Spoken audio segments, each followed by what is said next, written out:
Hello and welcome to episode 2 of the That Harway Guy podcast. I am your host, talent agent, life coach, motivational speaker, podcast host, pro wrestler, financial advisor, locker room networking coordinator, creative director, cryptocurrency investor, discount television sales and installation, dog sitter, babysitter, video editor, casting director, rhythm guitarist, roofer, social media manager, illicit activity risk assessment specialist, project manager, secret shopper, fashion consultant, event caterer, dating coach, fiction writer, deli man, upcycled, mostly ethically sourced used items purveyor, branding consultant, middleman, trivia night host, performance artist, interior decorator, exterior decorator, antique appraiser, cat fanciers association competition class instructor, and salesman, Ricky Harway. Really got you there, didn't I? You probably thought it was just going to be talent agent, life coach, and motivational speaker, because that's all I usually say is what it says on my business card, but you should know better than to think that Big Ricky puts all his cards on the table. Even those aren't all my cards. What do we have on deck for the pod today, Ricky? I'm so glad you asked. We are going to start with some feedback on the debut episode of the podcast last week that I received, and how are we going to make better changes going forward. We are going to get into some tea, some gossip, some drama that Big Ricky is involved in the world of pro wrestling. We are going to rank the top 5 zoo animals that I saw at my recent trip to the Bronx Zoo, and we are going to close out, as we did last week, with another round of Ricky Researches. Now, 2 of the big pieces of criticism I got on the podcast last week, the first one I'm going to completely ignore. It was that the podcast was too short. You should be grateful you're getting anything at all. Take what you get whenever you get it. The second piece of criticism, however, I'm going to account for and adjust this week. That being, people got a little bit bored looking at the background picture of the YouTube upload of the podcast, which was just one static, unchanging image for the length of the podcast. To which I say, it's a YouTube video technically, but it's a podcast episode. You don't watch a podcast episode. You put it on in the background while you're doing stuff. Put it in your headphones while you're walking about or sitting on the bus or whatever. You don't watch it. But people get bored. People click on a YouTube video. They expect stuff. So for your pea-sized brains this week, I have put in the background Baby Sensory video. Shout out to Bear Sensory for the video here. I hit them up on Instagram to see if they would allow me to use this video. And they didn't answer me, so I'm just going to use it and hope for the best. Shout out to Bear Sensory. And this is video that you put on for babies, and it helps their brain development, so maybe you could help yours too. On to some more important things. In the world of wrestling, I want to talk about 2 things this week. Me and Troy Tresdin, we got a little something going on at PPW. We got a little friendship developing, maybe. And I want to talk about Abraham Khan, who's been in my Instagram comments lately. So, I want to start with Troy Tresdin. What's really interesting to me about me and Troy Tresdin's blossoming alliance at PPW is that, on paper, it should not work, because we are diametrically complete and total opposites as people, right? He's a good guy. Like, truly, he is just a great man. There's no other way to put it. He's got a good head on his shoulders, he's got a good conscience, sense of right and wrong. And then there's me, who is shamelessly and unapologetically a slimy, slippery, opportunistic vulture. And so there's no reason that these 2 personalities would mesh well together, right? But I think at our cores, we are the same. And that's what fascinates me, because we are both hustlers, we are both movers, we are both pushers, we make things happen. And although we go about it different ways, we both have that mentality of like, okay, we're going to push, and we are going to get what we want. And, sometimes my strategy involves a little bit dirtier methods, and his doesn't, and that's where we're going to have to find a way to coalesce, I think. And speaking of coalescing, you're never going to guess who has been all up in my Instagram comments lately, and that would be Abraham Khan of Federated. A couple weeks back, I put up a nice slideshow of me in my fresh new purple tracksuit, and Abe comments, I may be interested in your services soon. Alright, I get a lot of people saying stuff like that, and then they get flaky, so I don't think too much of it. A little bit later, I put up a reel of my brand new business card stickers, available now, only $1, DM to purchase, and Abraham comments on that. He says, stay by your phone. Okay, maybe this guy's serious. Finally, later after that, I put up a reel of me hitting a pretty dope clothesline on A-Game. Abraham Khan comments on that, and he says, clean, come through on May 31st. You know what May 31st is? In the Bronx, New York, at Pugsley Preparatory Academy, Battle Club is having May the Villain Reign 2. At which Abraham Khan and Young Lion are going to go in a handicap match against Jorge Santi. So, hey, maybe they need a little Harway in their corner. They need a little Ricky magic. They want to know how to do it the Harway. So, Abraham Khan, you want me there May 31st? You got me. Big Ricky's in your corner. Whatever you need, you got if the money is right. On to more important matters. I was recently contracted by the Bronx Zoo to come do a motivational talk for the sea lions. You know, the ones that do the little dances and they do the shows and wave their little flippers and catch fish out of the air. They were having a little bit of workplace burnout. They were getting tired of doing the same old routine 3 times a day, every day. So they brought me in to give them a pep talk, get them back on track, which went beautifully. So if you go to the Bronx Zoo and you see the sea lion show, you should thank me for that. But in exchange for my service to them, I was provided an all-access, all-day VIP pass to the zoo, personalized tour and everything. And I wanted to share with you my top 5 zoo animals that I saw at the Bronx Zoo during my trip. Some of them are kind of ones you might expect to hear in a top zoo animals list, and some of them are kind of slightly more out there picks, but I thought they were all cool for different reasons, and in no particular order. This is not a top to bottom list. I just wanted to talk about the 5 animals that I thought were pretty cool amongst all the cool animals that I saw that day during my trip. So, I saw an elephant shrew. They have a mouse house at the Bronx Zoo, and it's not an actual, it's not a home per se, but it's this big hall that you go into, and they have a bunch of different mice and rodents on exhibit. And there was one called the elephant shrew, which was a very interesting animal. It had kind of a similar size and shape to maybe a guinea pig, except a bit more slender, I would say, and with longer legs, kind of like almost little deer legs. And I believe that this animal is called an elephant shrew because it has this long elephant-like trunk for a nose. Imagine kind of similar to an anteater maybe, except proportionally smaller on this little guy. And he just kind of walks around wiggling his nose everywhere. And every so often he would stop. He would dead in his tracks, stop like a statue, except for his little nose, which would be wiggling around, waving around like an octopus tentacle. It was very interesting to see. It was a very cute little animal. I would love to get to meet one and talk to one and pet one and ask them why they do that. Probably smelling would be my guess. It's probably similar to when a snake sticks its little tongue out.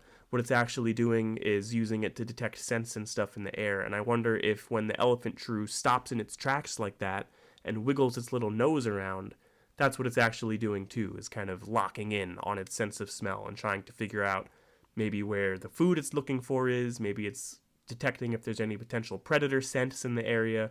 That was a very cool little animal. Up next, this is kind of a more basic pick, but it is what it is, the rhinoceros. They had 2 rhinos.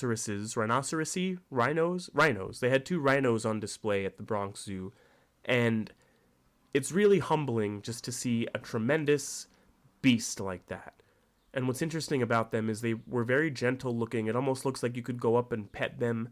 But if you know anything about rhinos, I don't know a ton about them, but I do know they are not animals you want to mess with. They're not friendly, they'll chase you, they're actually fairly aggressive if I'm remembering that correctly. I might not be remembering it correctly. I might be mixing them up with hippos. That's actually what we're going to research on Ricky Researches, the later segment. We're going to look up the differences between rhinos and hippos in their demeanors and in general. I know they're very similar animals. Maybe not similar, but you lump them together quite often in your brain, at least I do, and we're going to do some research on the key differences between rhinos and hippos. But back to, for now, the rhino is a very humbling animal to see, just this big, gorgeous, majestic beast that could probably eviscerate you limb from limb if you wanted to. They're big. They were big, big animals. And I know in your brain a rhino is big, like I knew in my brain a rhino was big, but you see it, and it's just a colossal beast. And it was very cool to see. And it made me a bit sad in a way, too. It made me wonder, I wonder how someone could see this animal and have the thought, you know what I want to do? I want to kill it. Or I want to cut off its beautiful horn.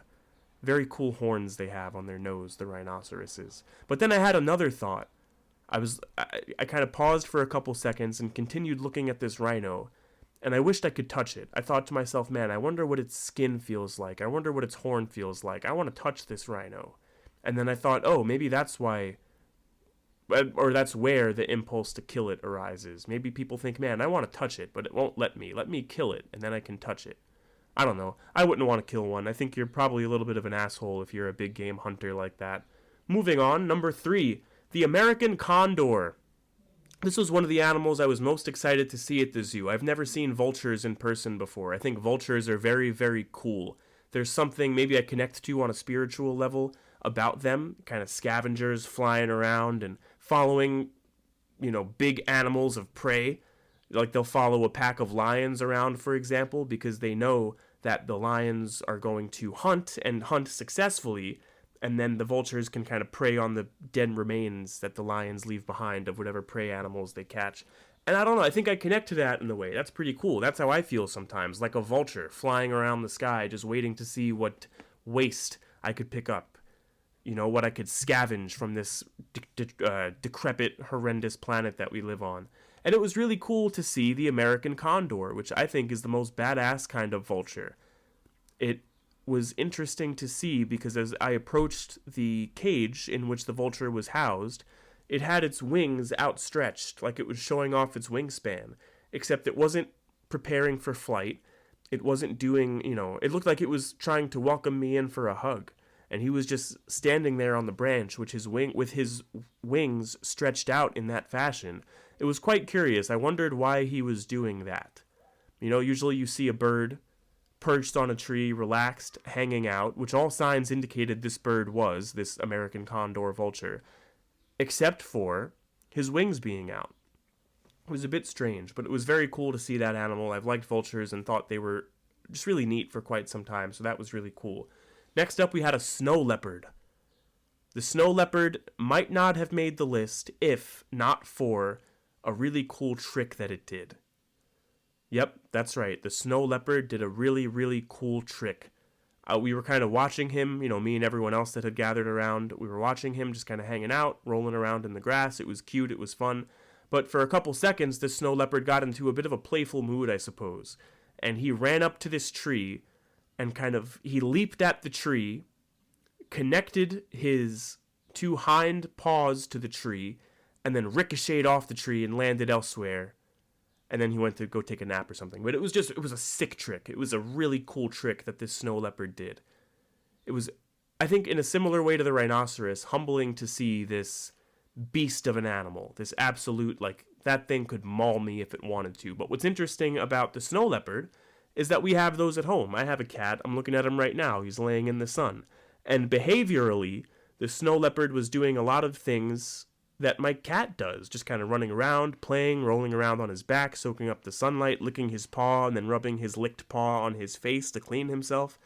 It was kind of like, wow, I have that at home. And it makes you think about how connected it all is. I don't know. Last but not least, the poison dart frog.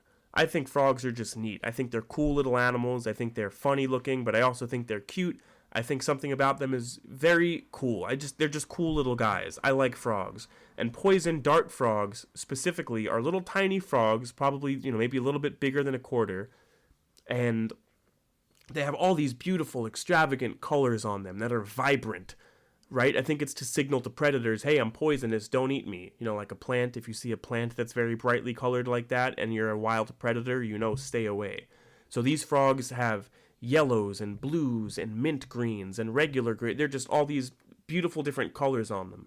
And I saw a number of differently colored poison dart frogs. And that was very cool to see. Another very humbling one to see. As in, if I eat that, I would probably die. Not that I would eat any frog, but just, if I didn't know any better, if I was Minecraft style plopped into the world and I saw one of those guys and thought, oh, I'd like to eat that, you would die. I like the zoo. It was a cool trip, and I'd like to give a couple honorable mentions as well. Those are definitely my top 5, but honorable mention to the grizzly bear. He was playing around in the pond. He was very cool.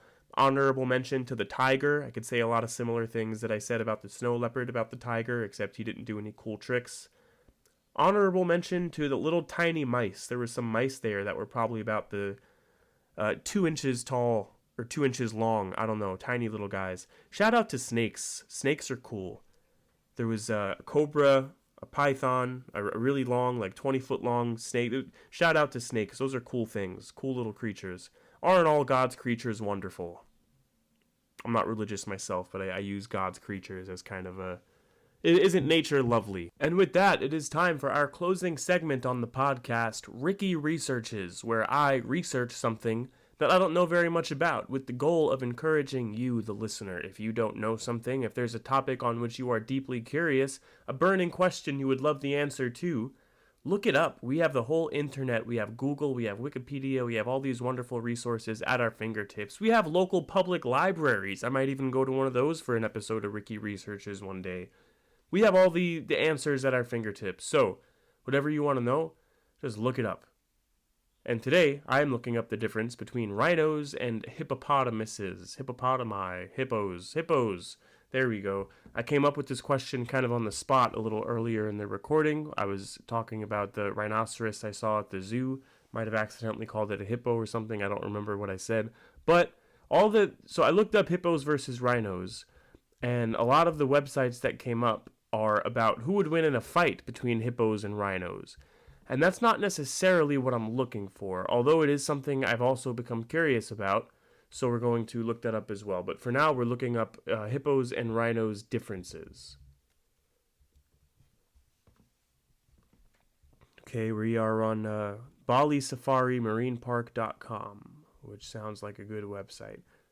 So neither animal can swim. Neither hippos nor rhinos can swim, which is a bit curious to me, because sometimes you see hippos in the water with their eyes poking out. But what's actually happening, I'm looking up, is hippos don't swim. They just love being in the water because it protects them from the sun.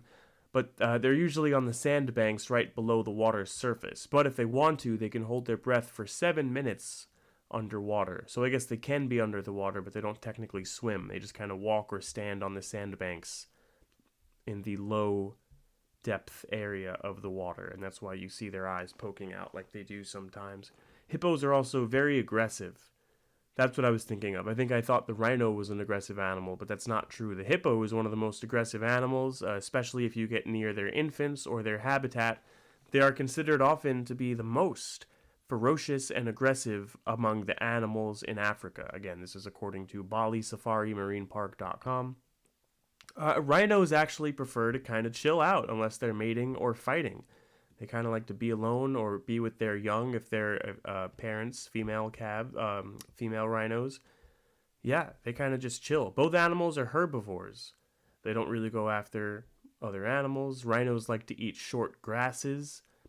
Hippos also will eat short grasses, so they pretty much just eat grass. And that's all that this particular website has given us. Let's see if we could find something else. Here, we got Diffen.com, Diffen.com. They have a whole section, hippopotamus versus rhinoceros. They are both large, gray herbivores, African, known for their size. Rhino obviously has the horn. That's an easy one. Here's a weight section. This is interesting. A hippopotamus can weigh between 1,600 and 3,200 kilograms, while a rhino, the average weight for a male is about 5,100 pounds, 3,700 for females. But that's white rhinos. Black rhinos are a little smaller, 1,800 to 1,300. See what else. Speed. That's an interesting one. So unsurprisingly, the rhinoceros, could get up to a little bit faster speeds than the hippo. The rhino looks like he can get up to about 35 miles an hour, while the hippopotamus is about 19 miles per hour. They're both herbivores. We clocked that already. Hippopotamus's lifespan are about 40 to 50 years. A white rhino is 40 to 50 as well, but a black rhino is a little shorter, potentially at 35 to 50. Hippos are semi-aquatic. They like to be near rivers and lakes, not very deep, but just enough for them to get under and kind of take a look at what's going on. Whereas the white rhino needs open, undulating woodland with plenty of grass, also needs permanent water. Hippos have a much bigger mouth than a rhinoceros, it looks like. The white rhinos have a distinct flat, broad mouth, which they use to graze. Black rhinos have a pointed lip to get at leaves and twigs and things like that. Hippos have those big, what kind of mouth a hippo has, a big giant mouth. What else is interesting here? Behavior, yep, we already got this. Hippos are quite aggressive. Population, here's an interesting one. Hippos, there are about 125,000 to 150,000 hippos throughout Africa, sub-Saharan Africa. Zambia and Tanzania, in particular, have large populations. It looks like there's far fewer rhinos. There are 17,500 white and only 4,240 black rhinos in the world. In the year 2007, there were only 50 Javan rhinos, 200 I don't know how to say this, Sumatran rhinos, and 2,620 one-horned Indian rhinos. Hippos are often poached for their meat and for their ivory canine teeth, where rhinos, obviously, their keratin horns are in high demands. Size. Here's an interesting one. I want to know about this too. The hippopotamus is the third largest land animal. The average adult male weight ranges from 1,500 to 1,800 kilograms. Females are smaller and weigh about 2,900 to 3,300. Okay, so it has it in pounds and kilograms, which makes things confusing. So the average male land hippopotamus is about 3,300 to 4,000 pounds, while the females are about 3,000 pounds, give or take a little bit. So about 1,000-pound difference there. The rhino is one of the largest remaining megafauna alive today, with all species 1 ton or more in weight.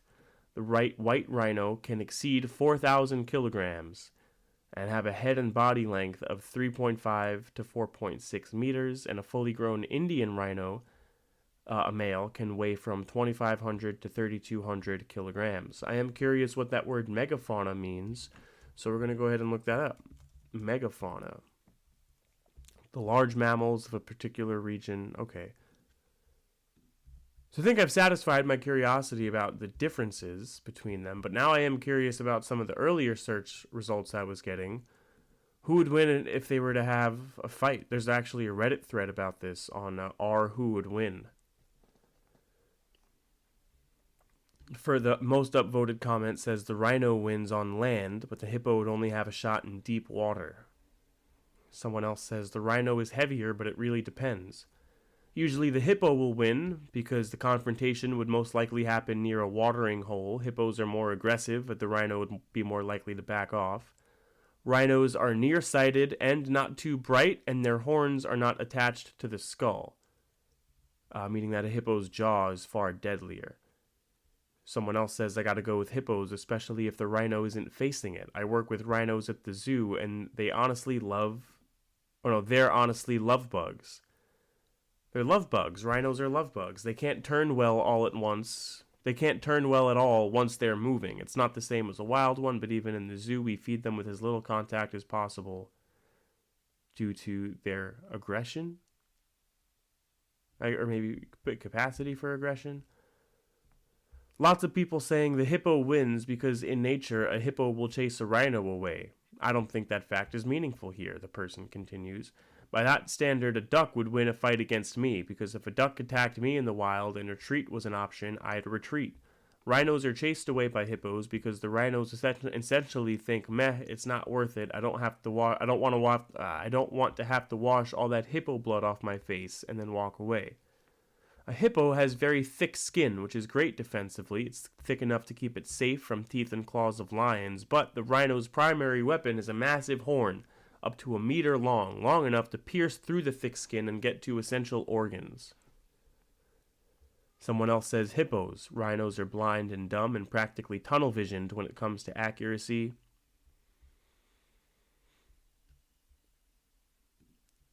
Let me see if I can find a different website besides Reddit here. Here's A2ZAnimals.com. Differences and who wins in a fight between these African giants. Let's see. Scroll down to the battle section here. Is it normal for rhinos to fight hippos? It is not normal for rhinos to actively seek out and fight hippos. They're both generally peaceful animals that prefer to avoid conflict if possible. That's what it says on A2ZAnimals.com, which is not congruent with the other things we've read about hippos, so I don't know what's true there. However, they may become aggressive if they feel threatened or if they perceive a challenge to their dominance. This can happen with two males in the same species competing for mating rights. Two individuals of different species feel their territory is being invaded. There have been reports of rhinos attacking and even killing hippos. However, these incidents are typically isolated and not representative of the normal behavior of either species.